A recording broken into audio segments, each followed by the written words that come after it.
Hi and welcome to once again one of the Kaz Australian Party's recap. Today is the 12th of August and my name is Nick Demeto, the state member for Hinchinbrook but also the deputy leader of the KAP. And this morning I'm here to talk to you about all the great things that Kaz Australian Party have been up to over the last week. Now the big thing Bob's been fighting on this week is this distribution priority areas and how they've been actually amended by the federal Labor government. This is an absolute atrocity.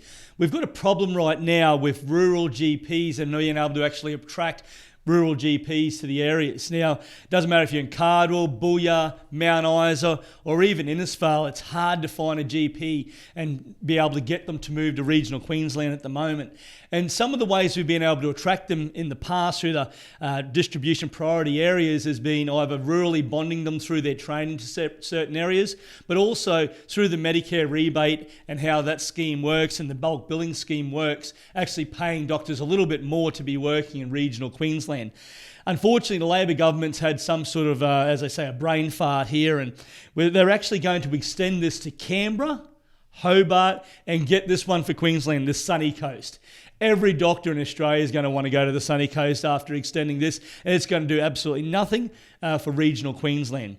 Also, what Bob's done is actually written to the Minister, the Health Minister, on this through a question on notice, and hopefully we'll have an answer to that soon for Queenslanders worried about this and people in regional Queensland. So that's what Bob's been working on this week, ladies and gentlemen. Robbie's also been out and about in Traeger doing what he does best, and that's making sure that regional Queensland gets their fair share. And he's been actually doing a lot of work this week on the foot and mouth disease pandemic or epidemic that you see right on our doorstep over there in Indonesia, and the threat that has on our $80 billion beef industry across Australia. Now, he's been putting the blowtorch, he's been putting a fair bit of pressure on the state government to do more on this topic. Unfortunately, the best that the state government's been able to do this week is actually come out and say that they've actually going to introduce 10 new biosecurity officers. Now, this sounds great to the lay person and probably someone listening in Brisbane right now, but the reality is Robbie is actually saying that this is like putting a Band-Aid on a broken leg, and it does very little to actually replace the 30 biosecurity officers that are actually been missing from the equation over the last 10 years. Now, as Robbie's been passing through the electorate as well, he actually pulled in to have a look at the Lions Eye Health Program clinic in Mount Isa.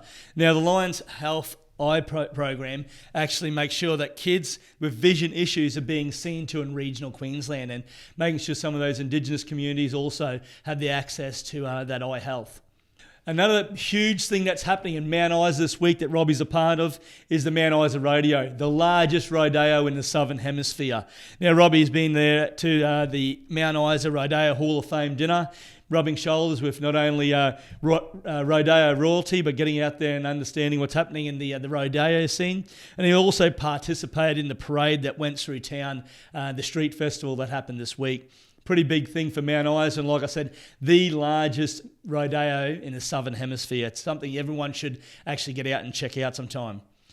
Also, Robbie this week headed up to Normanton, and he headed up to their gala ball. Now, at the gala ball, Robbie actually got involved in the auction that was a bit of a fundraiser up there for a couple of local charities, and actually auctioned off, and we've got some video to check out now of a huge swordfish sword. If anyone knows what a swordfish is, years ago they used to actually, when they captured them, keep those swords, and they're quite sought after in some communities. So check out this auction, and also check out the duet that he sung. He's doing a little bit of singing these days. Maybe he's looking for a ticket to Nashville, but him and Megan Samid, they actually did a duet. Check this out.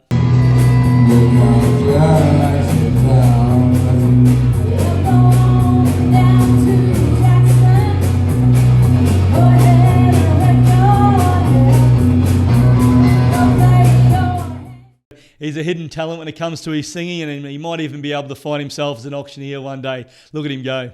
They're probably drinking coffee and smoking big cigars. Well, I knew I had it coming. I know I can't be.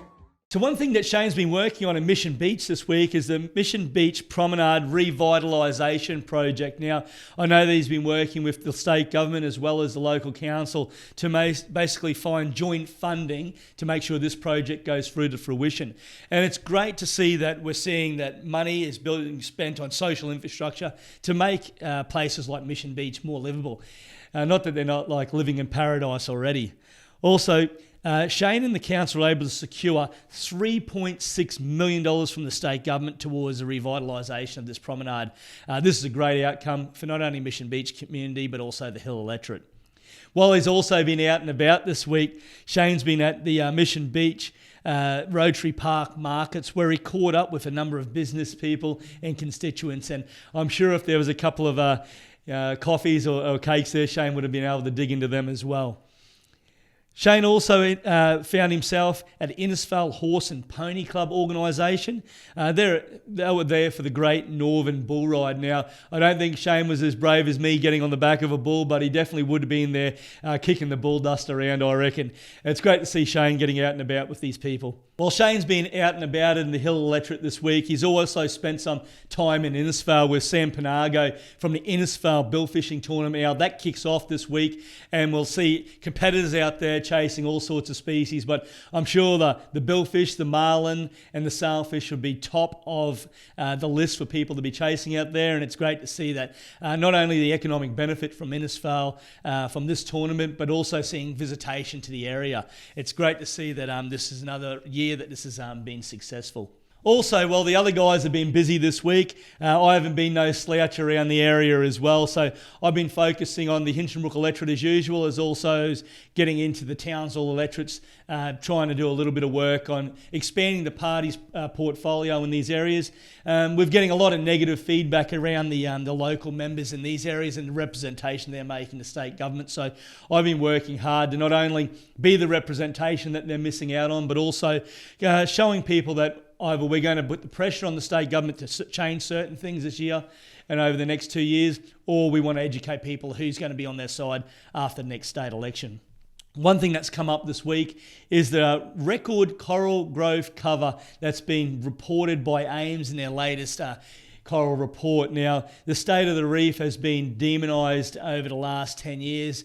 Bleaching events, global warming, fertiliser from runoff. Now, all these things have been said to be hurting the Great Barrier Reef. People like Professor Peter Ridd have actually claimed that these things aren't hurting the reef and maybe not hurting the reef as badly as some people has created hysteria around.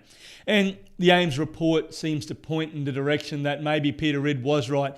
The reef is growing back. We haven't had the coral bleaching effects that we've seen in the last 10 years. We also haven't seen the cyclones and damage from cyclones like we have since Cyclone Yasi, for example. And the reef is in good health. The reef is growing back. And we encourage people to please make sure that if you're up in North Queensland, get out and see the Great Barrier Reef. It's one of our greatest assets. And stop demonising it. Come out and see how great it is.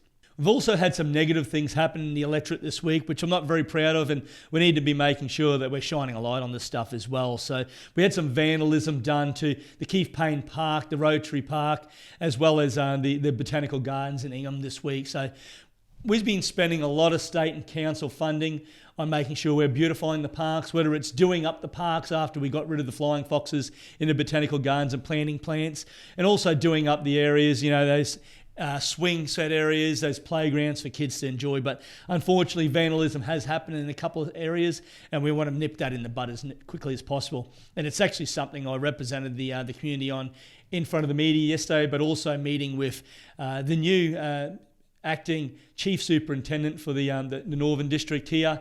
His name is Chris Lawson. He said that he's going to be working with his officers in charge to try and get on top of this as quickly as possible. Also, funding for animal welfare across Queensland has largely been funneled towards the RSPCA over the years, but unfortunately they've actually moved out of a lot of areas and they've failed to actually pick up the shortfall The shortfall actually has been picked up by organisations like Townsville Foster and Rehoming, and there's Angel Paws and stuff like that. And there's all sorts of organisations that have picked up the slack where RSPCA's actually finished up in areas. We're calling on the state government now to stop funding this corporatised RSPCA organisation and start putting money into grassroots organisations that are actually doing the hard work and the heavy lifting. Also, we got to get out there and about in Ingham this week, part of the Hinchinbrook electorate, and actually have a look at some of the good things that are happening business-wise. And to be fair, the main street of Ingham has not ever looked so vibrant probably in the last 5 to 10 years, and it's great to see not only a number of new businesses kicking off, but businesses doing full refits or refurbishments, and a number of them have been Touch of Hair Beauty, Friends of Wild Collective, that's a new business as well, Wet Tropic Times, new business, newspaper that's operating out of a shop front in Ingham.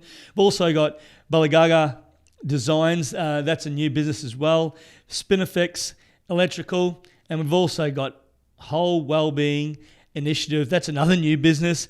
We've had a relocation for Wild Local Prawns, Optimise Health and Wellness, and also Happy Days Training has relocated to the main street as well. So great to see those businesses thriving, great to see our small towns doing well. I'll take another breath, but also I've been able to attend the Townsville Industry Breakfast this week. Now, that's actually a breakfast that's put on in conjunction with the state development team, and we've actually had some good things happening, and it's great to see that not only the regional supply chains are starting to free up, but also a little bit of an explanation on why we're seeing such a shortage in workers at the moment. So our unemployment rate around Townsville right now is sitting in the high 3.6, 3.8% at the moment, which actually means that there's not enough people available out there in the job market to actually fill the jobs that are available right now, which is a problem. Hopefully, as things do slow down slightly, we will actually see some of those jobs filled. But in the meantime, we're doing our best to make sure we can attract overseas workforce, but also making sure that we're attracting people to move to regional Queensland. And all I can say is if you're out there and you're thinking about making the sea change or the rural change, we've got plenty of jobs and plenty of opportunity up here in North here if you want to head that way. Last night, I also had an opportunity to join the QCWA for their 100th anniversary celebration at the council chambers here in Townsville. Now, it was great to see that such a great organisation that not only works for better outcomes for Queensland women in rural areas, but also put their shoulder to the wheel, these lovely ladies, when the times are doing tough, whether it's raising money for drought funds or getting out there helping people after floods. The QCWA is a brilliant organisation. Once again, congratulations to every QCWA member across Queensland for the amazing achievement of actually making it this far. So congratulations, ladies, and keep doing the hard work.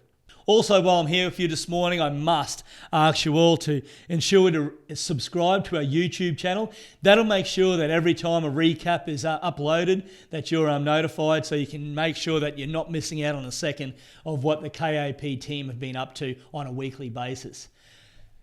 My name's Nick DeMeadow, and that's this week's CAP Recap. Now, once again, enjoy your weekend. Hope to see you all next week, and thank you very much. God bless. When I was just a baby, my mama told me, son, always be a good boy.